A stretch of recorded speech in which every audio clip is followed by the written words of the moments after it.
Tá com dúvida na hora de escolher o notebook que você vai comprar, né? E aí você pega os modelos na internet e joga na mão do seu amigo que entende informática, daquele sobrinho, daquele amigo do trabalho. Não precisa mais disso. Eu vou te mostrar 5 passos fáceis que você precisa olhar na hora de comprar um notebook. Você vai poder se gabar para todo mundo que você escolheu o melhor notebook.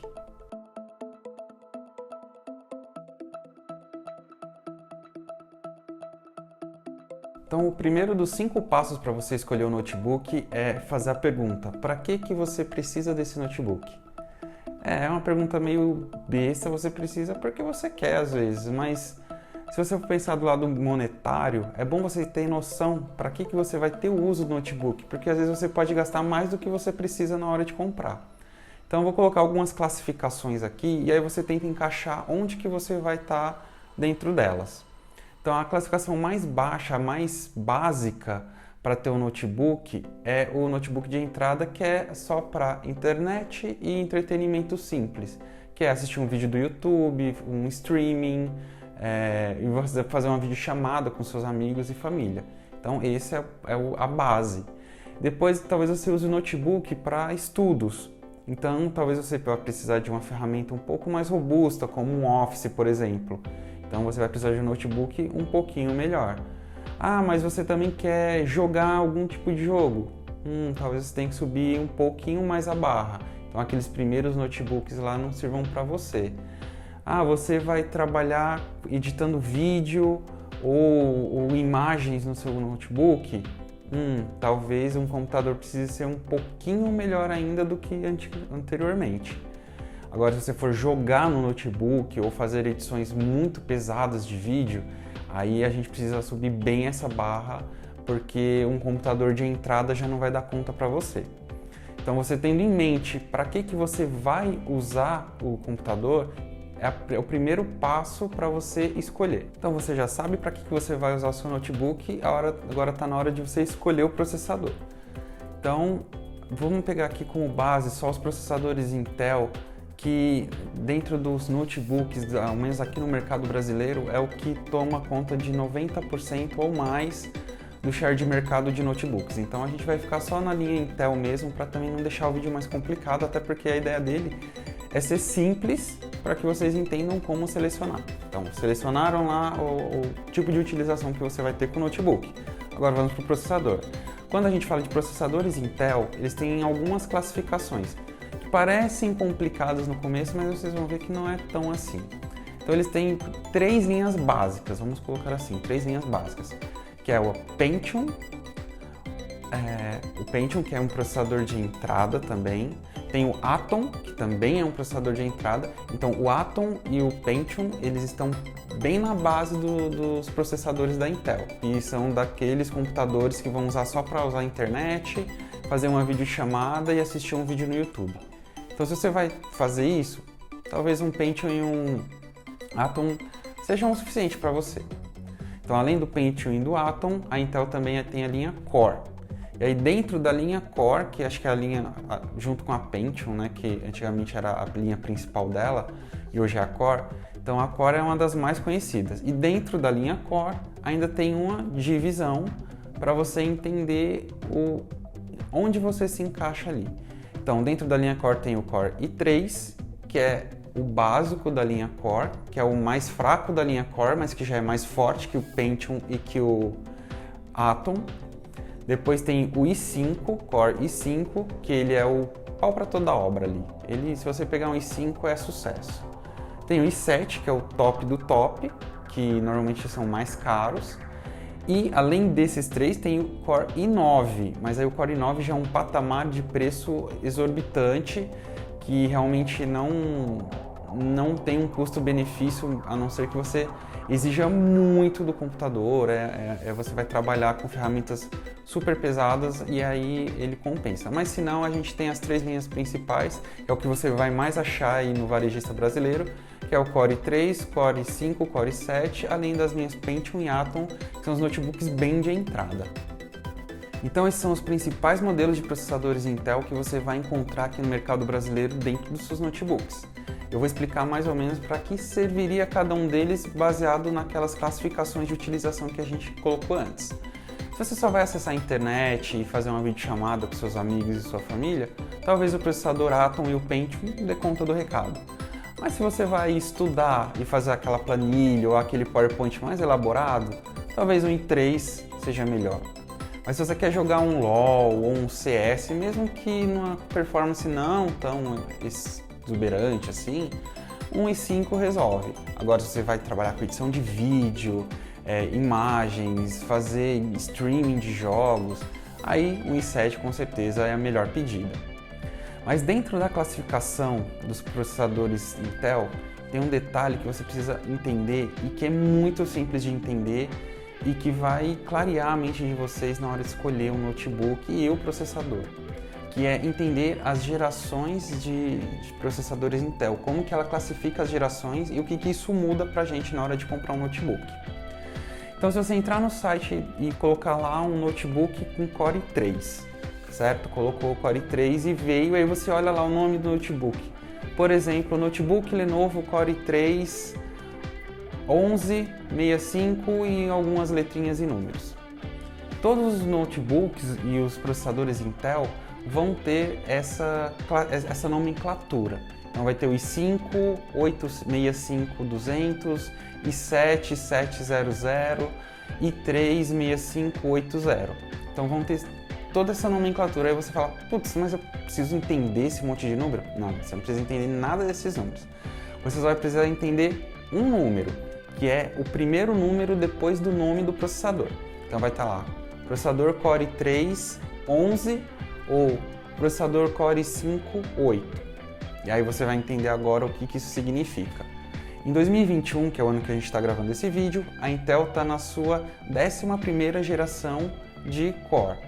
Então, se você for lá e colocar Core i3 1100 alguma coisa, isso significa o quê? Que todos os processadores Core i3 que tem o número 11 logo depois são com tecnologias deste ano, ou seja, a tecnologia mais atual que a Intel tem para oferecer para você. Ah, um Core i5 10 alguma coisa, é tecnologia do ano passado. Core i5 9 alguma coisa, tecnologia de 2 anos atrás. Core i7 8 alguma coisa, tecnologia de 3 anos atrás. E aí, por que você precisa entender esse detalhe?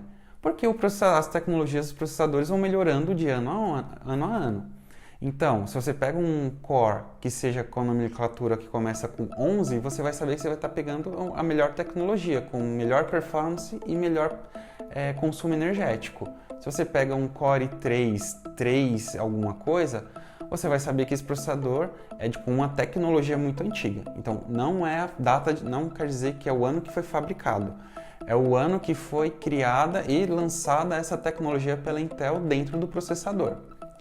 Com isso em mente, então você consegue lá na hora de escolher um notebook, você vai olhar o nome do processador, o número que vem logo depois, você já vai saber se aquele processador ele está atual ou se ele já está um pouco defasado para o que você precisa.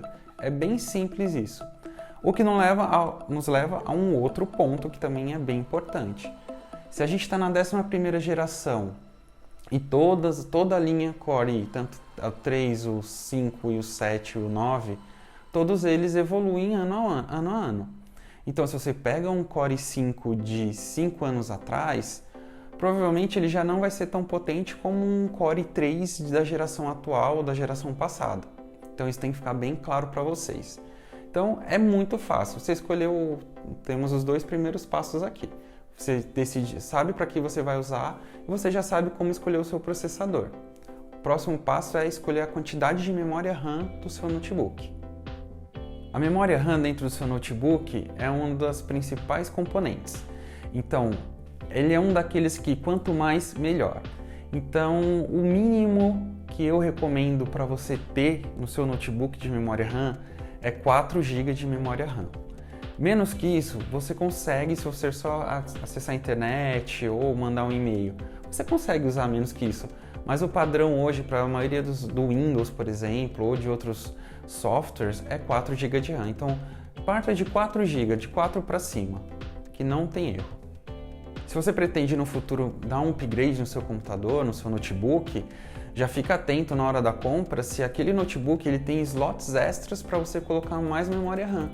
Porque às vezes você vem com 4, mas você pode expandir para 8, 16. Então é bem importante ficar de olho nesse quesito, nesse detalhe na hora de você comprar. E o quarto passo básico para você comprar o seu notebook. Então vamos lá, a gente passou pela utilização, processador, memória RAM. Agora a gente vai para armazenamento. E hoje no mercado a gente tem dois tipos de armazenamento, que é o HD tradicional e o SSD. E aí você me pergunta, o que é HD e o que é SSD? A diferença é que a HD é uma tecnologia que usa partes móveis para fazer a leitura do disco. E o SSD não, ele não tem nenhuma parte móvel, ou seja, ele acaba sendo até 10 vezes mais rápido do que o HD tradicional. E isso faz toda a diferença na hora de você utilizar o seu notebook, seja para inicialização do sistema ou mesmo para rodar aplicativos.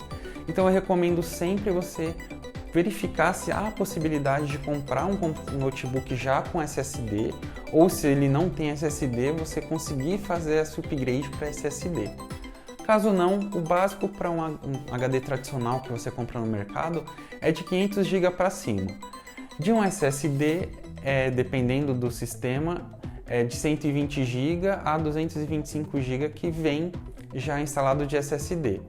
Mas SSD ainda é uma tecnologia nova comparada com o HD tradicional, então ela é um pouco mais cara. Mas eu acho que vale a pena vocês investirem no SSD, mesmo sendo um pouco mais caro, porque ele dá uma vida muito melhor para o seu computador e para o seu notebook. Chegamos no nosso quinto passo para você escolher o seu notebook, que é o tamanho de tela. E o tamanho de tela, obviamente, inclui o tamanho do notebook e o teclado que vai vir nele. Os tamanhos básicos de notebook começam em 13,5, 14. O mais básico e o mais comum que a gente encontra no mercado brasileiro é 14 polegadas e vai até 15, ou se for um computador notebook gamer, até mais que isso. Mas o tradicional que a gente mais encontra no mercado hoje é 14 e 15 polegadas. Isso acaba alterando o layout do teclado. Normalmente, notebooks com telas de 15 polegadas ou maiores, o teclado deles já vem também com teclado numérico. Ou seja, se você precisa muito usar o Excel ou trabalha com números, então talvez seja considerável a hipótese de ter um notebook já com teclado numérico, que isso vai facilitar a sua vida. Mas se você não usa, você pode ir para um computador com uma tela menor ou mesmo um grande sem teclado numérico. A resolução da tela também influencia muito na sua escolha. A maioria hoje no Brasil utiliza a resolução HD nas telas. A resolução padrão, que você consegue utilizar e trabalhar e não vai ter problema nenhum, e a resolução Full HD, que costuma ser muito melhor. Se tiver a opção de escolher entre uma ou outra, fique sempre com a Full HD. Mas para os usos mais básicos, a resolução HD já é o suficiente, principalmente para trabalho que não exija o uso de imagem ou tratamento de imagem. E esses são 5 passos básicos para você escolher seu notebook. Saber para que você vai usar, escolher o seu processador, que vocês já sabem até identificar qual geração que é. A memória RAM, partindo de 4 é sucesso. HD ou armazenamento, então escolher entre HD ou SSD, e aí o tamanho dele é o que você quiser. E o tamanho da tela que mais se enquadra a você. Então são 5 passos simples que você precisa saber e você não vai ter dificuldade nenhuma na hora de escolher o seu notebook. A única coisa grave aí é o preço mesmo. Os notebooks estão um pouco caros no momento que a gente está gravando esse vídeo, e se você está com um orçamento mais apertado, então você tem que realmente entender o que vai valer a pena ou não para você. Agora, se você tá com dinheiro sobrando aí, tá de boa com isso, aí você vai poder comprar um Apple, comprar um Predator, comprar esses computadores mega caros, e aí não tem problema nenhum. Mas para quem tá realmente aí contando dinheirinho, espero ter ajudado vocês. Espero que esse vídeo seja útil e que você repasse para quem precisa, para quem tem dificuldade e não entende nada na hora de comprar um notebook, e esclareça um pouco e clareie a mente na hora de fazer essa compra, que a gente sabe que às vezes demanda um pouco de dinheiro. Espero que tenham gostado do vídeo de hoje, deixem seu like, compartilhem, comentem nos vídeos que a gente sempre lê e sempre vai responder vocês. Obrigado por hoje e até mais!